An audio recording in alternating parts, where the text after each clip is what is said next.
te fia whaafelo i atu I lau whaafonga anga I lini fo I tae au mā lole soifua manuia alo mai o Talala Radio Samoa. O le soua toi whaasolo I solo te te e tau si mai, ma o au kilani leo o tomua. Solo te te e nei wa sava vali e seile whaita wafe o sui o le uni, ona o le lafo le au whai ngā ruenga ato ai, ma le fia I tutongi. O le te te e fo I wa toi whaia I le so, o le umai leo o le te te e na sava vali e seile tusa ma le tolu se fulu ono wafe, sui o le uni mo le valu I tula, e peo na iai na vai aso tā luai. Ai mo ngase o mai a whaatulanga appointments I lia so ma ele I toi maua se isi suinga o loo fautua ina pea leo I appointments. O le so wa whaia I au kilani, wha moe o le aso a tae au South Canterbury, ma wha awau atua I lava se ia o I le aso se fulu iwa o le masina lava le nei. Wa uma le isi palo ta whaapolo kiki le One News, ma ua ilo ai le sau I luma o le sao le patia Maori. Le aise swinga tele mo pati te tele lua le National Whaapele Labour, me tai, o le te pati Maori walu I lunga le fitu pasene. Ma ena o le tasi le point lea I tua ne o le act, ai pa lota silia I le New Zealand First. Tu umai fo I ino fo anga va ai te tono le mauta, e iwa no fo e anga va ai ma olo no winga, e fa au popo le isi tonu suia mai ai mai leono.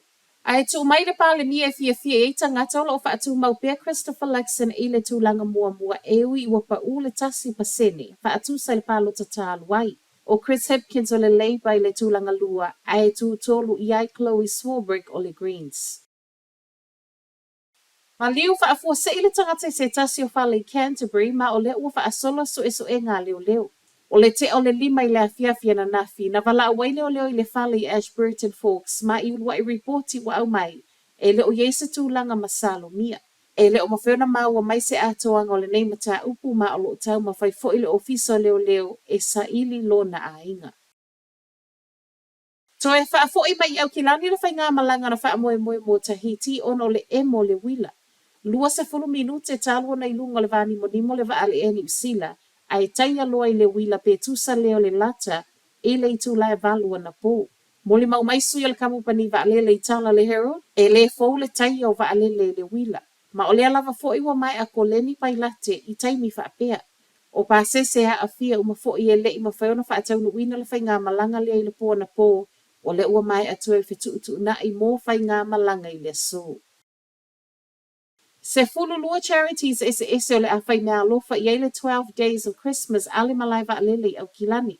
O le fōwa I le neil malai vaalele wa whaatupe fōwa I tangata whe malanga ese na mawhaiona tupe. I to tono pusa tupe leo lo whaatutu solo le malai vaalele le leito sanga.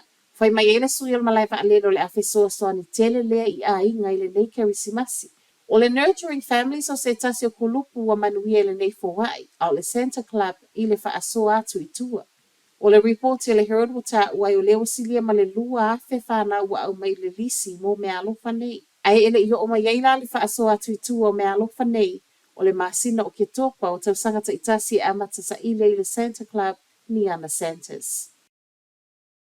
Matala whai o le nei tae au.